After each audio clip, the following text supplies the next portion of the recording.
7h22, c'est l'heure de la revue de presse de Mohamed Ali Mouba. Bonjour. Bonjour Ismaël, bonjour à tous. À la une, disparition d'un avion de Sénégal Air, les visages d'un crash. Oui, 48 heures après la disparition de Sénégal Air, l'observateur de ce matin dévoile le visage de quelques victimes. 3 au total, il s'agit de Youssou Diédhiou, du docteur Yahya Diop et de Cheikh Niang. Le confrère s'est rendu auprès des familles, la douleur, la souffrance et le sentiment le mieux partagé.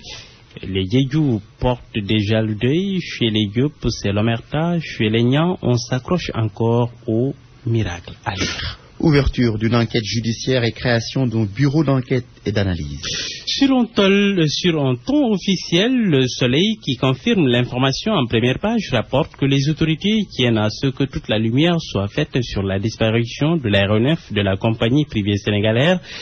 Disparition survenue samedi dernier au large de Dakar. À cet effet, constate toujours le quotidien national, un bureau d'enquête et d'analyse pour la sécurité de l'aviation civile vient d'être mis en place par décret présidentiel. Le ministre du Tourisme et des Transports aériens, Maïmouna Ndoye Seck, qui a affronté hier les journalistes, a tenu à lever tout équivoque par rapport à cet appareil-là.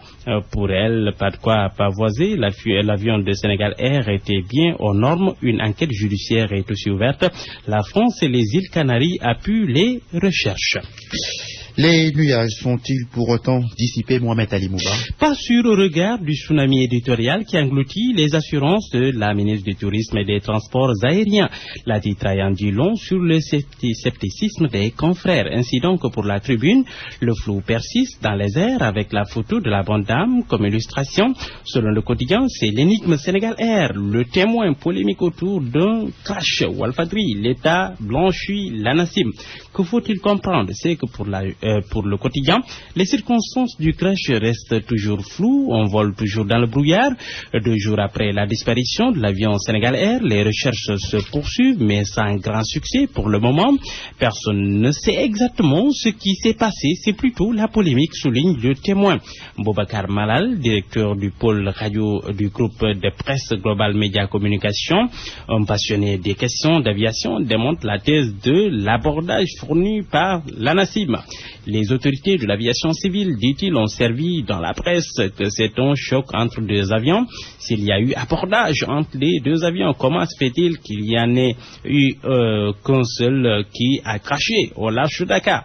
Mieux précise ce passionné de l'aviation, il y a dans chaque avion un élément qui alerte le pilote sur tout risque de collision. Il est averti à temps pour faire une manœuvre d'évitement. Alors se demande M. Chiva pourquoi tout cela n'a pas servi à éviter l'irréparable. Le mystère demeure. Reprise du procès de l'ancien président tchadien, le malaise à Bré.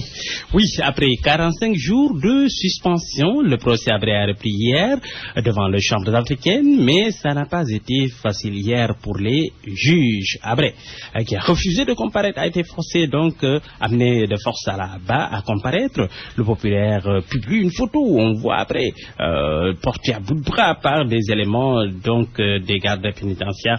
Il est malmené par des gaillards, c'est le titre donc du journal. Du coup, Sud Quotidien explique que l'ancien président tchadien sème la pagaille entre chahut et vocifération. Les juges en ont eu plein les oreilles. Mais pour Maître Mbaye Sène, un des avocats commis par les chambres africaines pour défendre l'ancien président tchadien, il parle d'enquête, il dit que c'est dommage qu'après ne coopère pas, car les charges ne sont corroborées par aucun élément de preuve. Merci Mohamed Ali Mouba.